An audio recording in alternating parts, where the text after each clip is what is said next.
Assalamualaikum semuanya.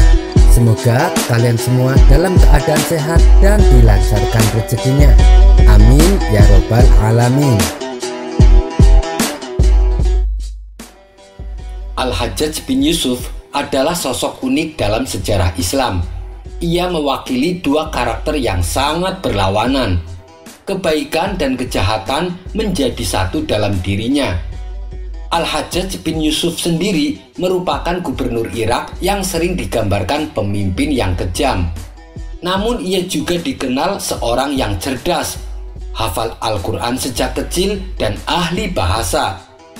Ia bahkan berjasa dalam melengkapi penulisan Al-Quran dengan menambahkan tanda baca. Suatu hari, rombongan Al-Hajjaj bin Yusuf berangkat haji ke Baitullah. Di tengah perjalanan yang melewati gurun pasir, mereka mendengar seorang badui mengucapkan kata talbiyah. Talbiyah adalah kalimat labaik Allahumma labaik. Namun tidak seperti biasa. Kalimat talbiyah yang dilantunkan si badui sangat puitis dan indah. Akhirnya Al-Hajjaj pun mencari si badui dan menemukannya sedang berada di atas seekor unta di antara pepohonan. Al-Hajjaj pun segera menghampirinya. "Kau dari mana dan hendak kemana?" tanya Al-Hajjaj. "Aku datang dari ujung negeri nun jauh di sana," jawab si badui. "Dari ujung negeri mana?" kejar Al-Hajjaj. "Dari Irak," jawab si badui. "Oh ya, Iraknya di mana?" selidik Al-Hajjaj. "Di kotanya Al-Hajjaj bin Yusuf," jawab si badui. Si badui ini tidak mengetahui bahwa orang yang ada di hadapannya adalah Al-Hajjaj sendiri. "Kamu sepertinya tidak senang dengan Al-Hajjaj. Apa kelakuan dia buruk pada kalian?" tanya Al-Hajjaj semakin penasaran. "Perlakuannya persis seperti Fir'aun terhadap Bani Israel, yang membunuh anak laki-laki dari Bani Israel dan membiarkan hidup anak-anak perempuan," jawab si badui tanpa ragu. "Apakah ia sedang bepergian atau sedang berada di sana?" pancing Al-Hajjaj. "Dia sedang bepergian," sahut si badui. "Pergi kemana dia?"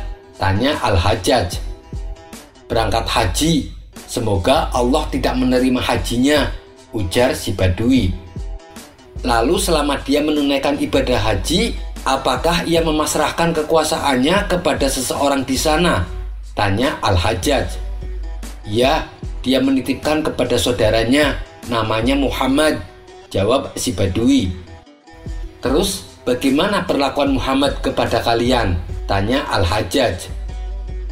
Ia juga tak kalah jahatnya dengan Al-Hajjaj, orang yang zalim dan sembrono, lubang tenggorokannya luas, suka berbuat maksiat, orang yang sial, jawab si badui. Karena sudah tak tahan mendengar cacian dari si badui, Al-Hajjaj akhirnya berkata, "Apakah kau mengenalku?" tanya Al-Hajjaj. Si badui dengan polosnya menjawab, "Tidak, aku tidak mengenalmu. Ketahuilah, aku ini adalah Al-Hajjaj bin Yusuf, gubernur Irak," tegas Al-Hajjaj. Bukannya takut, si badui malah semakin berani mencacinya. "Demi Allah, ia orang yang paling jahat di langit dan bumi." Al-Hajjaj tak menyangka sama sekali dengan reaksi orang badui tersebut. Ia mengira si badui bakalan minta maaf setelah tahu bahwa dirinya adalah Al-Hajjaj. Ternyata si badui tetap saja mencaci dirinya. "Aku akan membunuhmu dengan cara yang tak pernah kulakukan terhadap siapapun sebelumnya," ancam Al-Hajjaj. "Aku masih memiliki Allah yang pasti akan membebaskanku dan menyelamatkanku darimu," balas si badui tanpa gentar. Mendengar ucapan si badui tersebut, emosi Al-Hajjaj sementara langsung mereda. "Hei badui, aku mau bertanya padamu," bentak sang gubernur Irak itu. "Baiklah, demi Allah aku akan menjawab pertanyaanmu," sahut si badui. "Apakah kau bisa membaca ayat dari Al-Quran dengan baik?" tanya Al-Hajjaj. "Ya tentu saja bisa," jawab si badui. Coba perdengarkanlah kepada kami, pinta Al-Hajjaj. Si Badui lalu membaca surat An-Nasr, yang artinya, dengan nama Allah yang Maha Pengasih lagi Maha Penyayang, jika telah datang pertolongan Allah dan kemenangan, dan engkau melihat manusia berbondong-bondong keluar dari agama Allah. Di sini ada kalimat yang sengaja diubah oleh si Badui, yang seharusnya dan engkau melihat manusia berbondong-bondong masuk agama Allah, diubah menjadi dan engkau melihat manusia berbondong-bondong keluar dari agama Allah. Tentu saja hal ini mengundang protes dari Al-Hajjaj. Salah, bukan seperti itu bunyinya, bentak Al-Hajjaj. Lalu yang benar bagaimana? Tanya si Badui. Mereka berbondong-bondong masuk ke dalam agama Allah, kata Al-Hajjaj menjelaskan. Itu memang betul, tapi hal itu terjadi sebelum Al-Hajjaj berkuasa. Namun ketika kamu sudah berkuasa, orang-orang keluar dari agama Allah, ujar si Badui. Mendengar penjelasan tersebut, Al-Hajjaj sontak tertawa terpingkal-pingkal. Kemudian ia kembali menanyakan pendapat si Badui tentang tokoh-tokoh penting dalam sejarah Islam, mulai dari Nabi Muhammad, Abu Bakar, Umar bin Khattab, Utsman bin Affan, Ali bin Abi Thalib, dan lain sebagainya.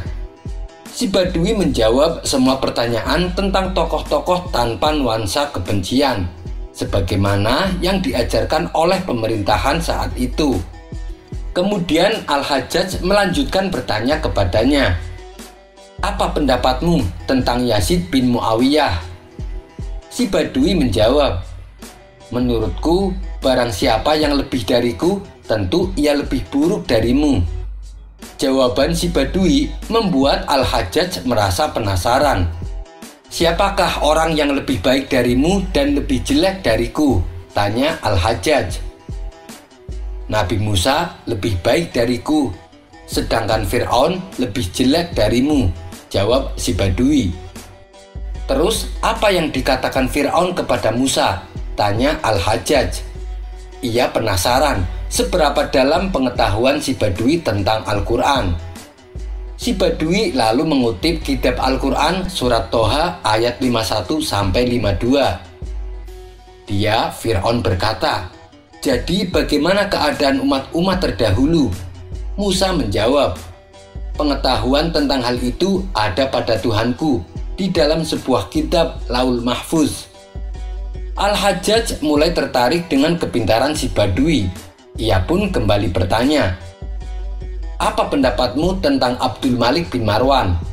Abdul Malik bin Marwan adalah khalifah yang sedang berkuasa saat itu. "Demi Allah, dia melakukan kesalahan yang memenuhi langit dan bumi," jawab si Badui. "Mengapa bisa begitu?" tanya Al-Hajjaj mulai emosi. "Karena dia mengangkat dirimu untuk mengurus persoalan orang-orang Islam. Kamu menghakimi harta dan darah mereka dengan penindasan dan kezaliman," jawab si Badui. Sontak Al-Hajjaj langsung emosi dan bersiap menghunuskan pedang. Ia juga memberi isyarat kepada algojonya untuk memenggal leher si Badui.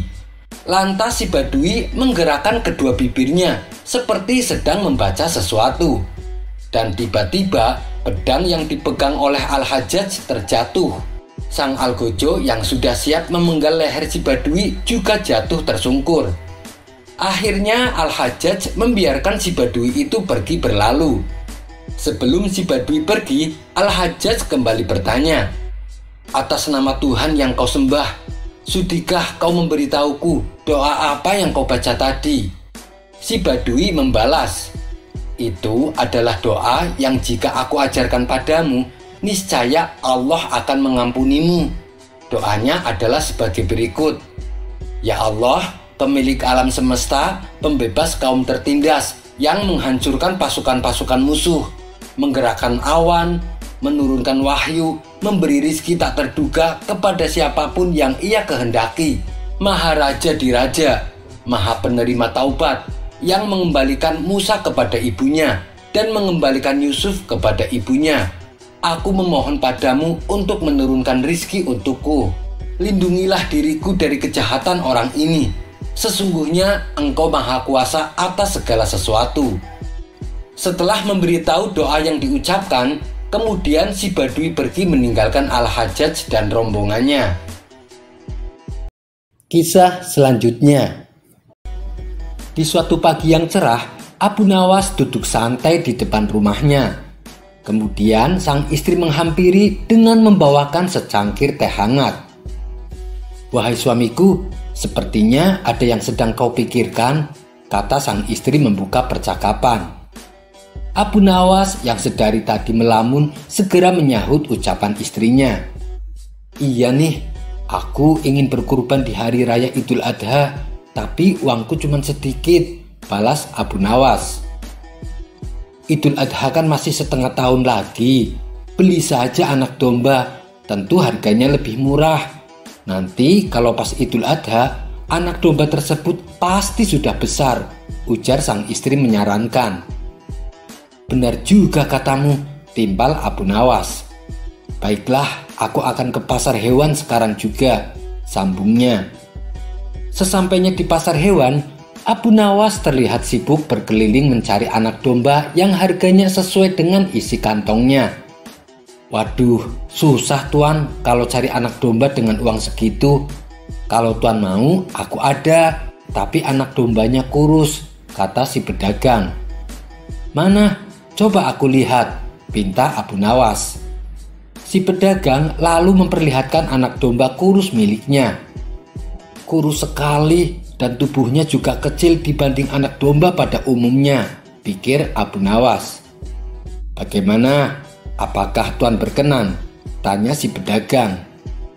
Mulanya Abu Nawas ragu, tapi karena hanya domba ini yang bisa didapatkan, mau tak mau ia pun terpaksa membelinya. Ia pikir nanti kalau dirawat dengan baik dan dikasih makan yang banyak, anak domba tersebut pasti akan menjadi besar dan gemuk. Setelah transaksi selesai, Abu Nawas segera membawa pulang anak dombanya. "Wahai istriku, ini saya sudah mendapatkan anak domba," ucap Abu Nawas. Sang istri pun ikut gembira melihatnya. "Engkau harus rajin memberinya makan, jangan sampai telat, biar anak domba ini menjadi gemuk," pesan sang istri. Abu Nawas lalu membuat kandang di samping rumah untuk tempat tidur anak domba miliknya. Tapi untung tak dapat diraih, malang tak bisa ditolak. Belum 2 hari Abu Nawas memeliharanya, tiba-tiba anak domba itu hilang dicuri orang. Dapat dibayangkan betapa sedihnya hati Abu Nawas. Peristiwa itu terjadi pada malam hari. Ia melihat ada seseorang mencurigakan mendekati kandang. Lalu si pencuri mengambil anak domba dan langsung membawanya kabur. Abu Nawas berusaha mengejarnya, namun si pencuri telah jauh menghilang. Sebenarnya Abu Nawas sempat mengenali wajah si pencuri. Dia tak lain adalah tetangganya sendiri, yaitu Abu Jahil. Namun karena Abu Nawas tak punya cukup bukti, ia tak berani gegabah menuduhnya. "Tega benar Abu Jahil. Padahal aku membelinya dengan susah payah," sesal Abu Nawas dalam hati. Abu Nawas kemudian memutar otaknya untuk menjebak Abu Jahil. Seminggu pun berlalu, Abu Nawas masih belum juga menemukan solusinya. Suatu hari datanglah Tuan Hamid ke rumahnya. "Hei Abu Nawas, nanti malam jangan lupa datang ke rumah. Saya akan mengadakan syukuran," tutur Tuan Hamid. "Insya Allah saya akan datang. Siapa saja yang diundang?" tanya Abu Nawas. "Kamu, Tuan Hakim, dan Abu Jahil," jawab Tuan Hamid. Kemudian Tuan Hamid berlalu meninggalkan Abu Nawas. Setelah mendapat undangan Tuan Hamid, terbesit di benak Abu Nawas akan sebuah ide yang cemerlang untuk menjebak Abu Jahil. Saat malam tiba, Abu Nawas pun berangkat ke rumah Tuan Hamid. Ternyata Abu Jahil dan Tuan Hakim sudah berkumpul di sana. Abu Nawas langsung disambut Tuan Hamid dan dipersilahkan duduk di depan meja makan. Abu Nawas kemudian duduk bersama Abu Jahil dan Tuan Hakim. "Hai Abu Nawas, saya dengar anak dombamu dicuri maling." "Kasihan sekali," ledek Abu Jahil. Mendengar itu, Abu Nawas diam saja tak menanggapinya. "Benarkah itu Abu Nawas? Kapan kejadiannya?" tanya Tuan Hakim. "Benar Tuan Hakim, kejadiannya sudah sekitar seminggu yang lalu," jawab Abu Nawas. Tidak lama kemudian, dari dalam rumah Tuan Hamid membawakan sop kambing dan dihidangkan di meja makan. "Kelihatannya sedap sekali, aku sudah tidak tahan untuk memakannya," teriak Abu Jahil kegirangan. "Kalau melihat sop kambing yang lezat ini, aku jadi teringat anak dombaku yang hilang," ujar Abu Nawas mengawali bualannya. "Tapi sayang, anak dombaku hilang dicuri orang." Padahal Abu Nawas sengaja menghentikan ucapannya. "Padahal apa Abu Nawas?" tanya Tuan Hakim penasaran. "Padahal anak domba kepunyaanku itu tidak ada bandingannya di seantero Baghdad ini. Badannya gemuk, matanya bersinar, dan bulunya lebat bagaikan sutra. Siapa saja yang melihatnya pasti ingin memilikinya," lanjut Abu Nawas. "Waduh, sayang sekali aku belum melihatnya," ujar Tuan Hakim mengomentari cerita Abu Nawas. "Itu belum seberapa Tuan Hakim. Di saat bulan purnama, anak domba kesayanganku itu bisa mendendangkan qasidah," ucap Abu Nawas melanjutkan bualannya. Mendengar hal itu, Tuan Hakim dan Tuan Hamid semakin tercengang. Mereka berdua merasa sangat kagum. Tapi situasi semacam itu membuat Abu Jahil menjadi panas hatinya. Sebab dia tahu persis bahwa anak domba milik Abu Nawas sama sekali tidak seperti yang diceritakan. Abu Jahil merasa tidak terima apabila Abu Nawas disanjung karena cerita bohongnya. Hingga Abu Jahil tak sadar sampai dia keceplosan. "Dasar pembual, jangan percaya, Abu Nawas telah membohongi kalian dengan cerita palsu," teriak Abu Jahil. Tuan Hakim dan Tuan Hamid menanggapi ucapan Abu Jahil. "Yang benar yang mana nih?" Abu Jahil bilang ceritamu palsu, tanya Tuan Hakim kepada Abu Nawas. "Untuk apa saya cerita palsu? Andai saja anak dombaku masih ada, pasti Tuan Hakim akan percaya," jawab Abu Nawas memancing. "Iya sih, benar juga," balas Tuan Hakim membenarkan ucapan Abu Nawas. Namun lagi-lagi Abu Jahil semakin panas dibuatnya. Apalagi dengan mudahnya Tuan Hakim percaya dengan bualan Abu Nawas. "Tuan Hakim, cerita Abu Nawas itu palsu. Jangan mudah percaya," protes Abu Jahil.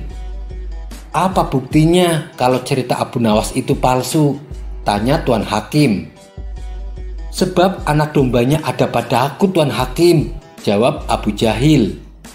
"Nah, sekarang terungkap sudah siapa sebenarnya pencuri anak dombaku," teriak Abu Nawas. Spontan muka Abu Jahil berubah menjadi pucat. Ia tak menyadari bahwa bantahannya terhadap cerita Abu Nawas justru membuka kedok dirinya. Ternyata Abu Nawas dan Tuan Hakim telah bekerja sama membuat skenario untuk menjebak Abu Jahil. Tuan Hakim pura-pura percaya dengan cerita Abu Nawas yang tidak masuk akal. Itu semua semata-mata agar Abu Jahil masuk dalam perangkapnya. "Hai Abu Jahil, sekarang juga kembalikan anak domba milik Abu Nawas. Dan kamu siap-siap menerima hukuman," bentak Tuan Hakim kepada Abu Jahil. Akhirnya Abu Jahil mengembalikan anak domba tersebut dan menjalani hukuman penjara selama 3 bulan. Kisah selanjutnya. Dikisahkan beberapa orang dari pemuka agama dan tokoh masyarakat yang sering berselisih dengan Abu Nawas sedang berunding untuk menyusun sebuah rencana. Mereka ingin mencemooh Abu Nawas di hadapan orang banyak. "Kawan-kawan, aku ada ide. Kita adakan seminar dan kita suruh Abu Nawas berpidato. Nanti kita lemparkan pertanyaan-pertanyaan yang sulit," usul salah satu dari mereka. "Tapi seminarnya membahas tentang apa? Kalau soal ilmu agama, Abu Nawas pasti menguasai," ujar yang lain. Bagaimana kalau membahas tentang ilmu astronomi? Pasti dia akan kelimpungan. Dengan begitu, dia akan ditertawakan oleh orang-orang yang hadir, tutur orang tersebut. Iya, saya setuju. Itu ide yang bagus, timpal yang lain. Akhirnya mereka pun mendatangi rumah Abu Nawas untuk menjalankan rencananya.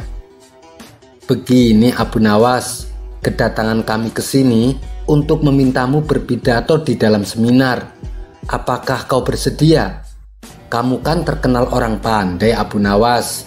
Makanya kami memintamu yang berpidato, pinta mereka kepada Abu Nawas. Sejenak Abu Nawas terdiam. Ia merasakan firasat ada yang tidak beres dengan tujuan mereka.